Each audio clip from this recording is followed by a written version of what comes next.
Considering everything that's happening lately with box office flops, actors who don't know when to shut up or how to talk to the audience that put them where they are, I decided to do something different and treat myself to a special that, despite great reviews, mostly flew under the radar and didn't get the attention I think it deserved. I'm talking about The Punisher: One Last Kill.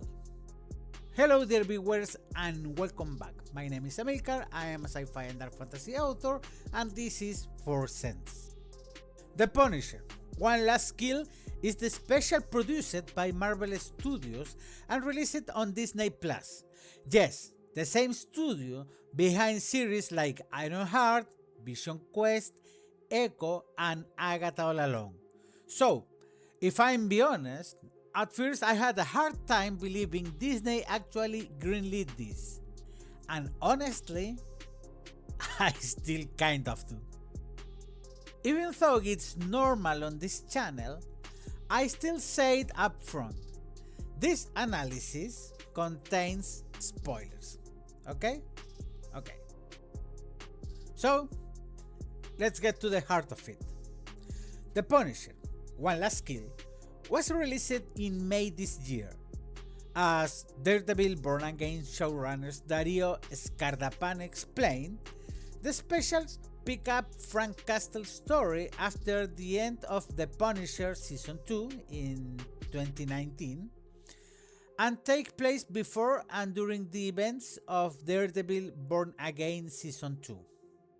The special opens with a broken, hopeless and lost Frank Castle going through a deep crisis, the kind of survivor's guilt that eats you alive.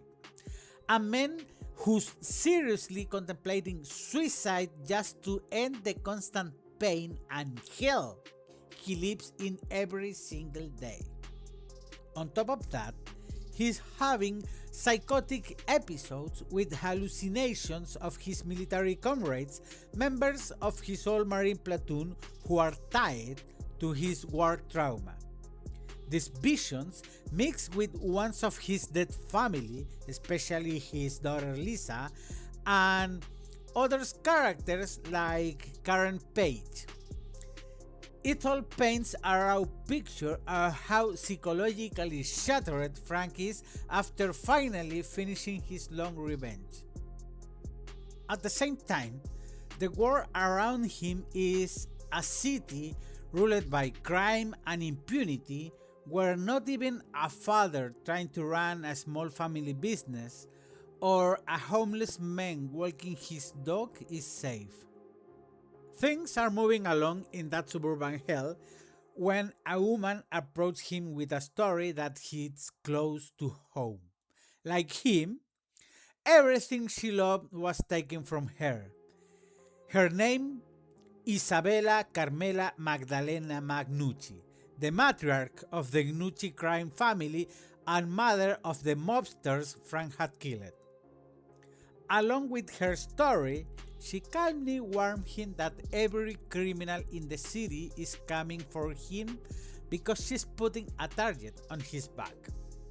And just like that, Frank has to pick up the guns again and become the Punisher once more. The special is short, just 48 minutes including credits, but in those 48 minutes it packs more impact than a lot of modern blockbusters with hundreds of millions in budget. It doesn't just show the anti-hero's journey, it's full of symbolism and details that really stick with you. The violence is in mindless gore. You feel the blood in the walls, the dry sound of gunshots, and the soundtrack is just brilliant. It starts with old school 50s melodies before exploding into intense rock. The transition feels perfect and gives the action a unique flavor. Some additional details that I think worth mentioning. Jon Bernthal is the absolute soul of this project. He doesn't just deliver his best version of the Punisher yet, he also co-wrote part of the script and served as executive producer. Director Reinaldo Marcus Green brings a much rawer and more realistic style that fits the character perfectly. And Judith Light as Ma Gnucci is fantastic, a real threatening presence with weight and power. By the way, someone needs to tell the BBC and Doctor Who producers and showrunners that it's possible to have a villain in a wheelchair without committing a hate crime or, even worse, creating a negative stereotype. As for its place in the bigger universe, the special closes some emotional doors for Frank while opening others for his role in Daredevil Born Again. Actually, it works really well as a bridge. Like I said at the beginning, unfortunately, it went mostly unnoticed due to a mix of factors: very little marketing push, a strong competition from louder releases, its short runtime making it feel minor, and the TVMA rating keeping it away from a broader audience. It's a real shame because it feels like one of the most honest and carefully made projects Marvel put out in a long time. As for the script itself, I only have one thing to say: I want more. Honestly, I wish this had been the start of a full third season of The Punisher instead of just, I don't know, a lead into Daredevil Born Again. But as a final thought, if this is the level and quality Disney plans to deliver in projects like Spider-Man Brand New Day, where the Punisher will be part of the cast, then I'll just say, take my money.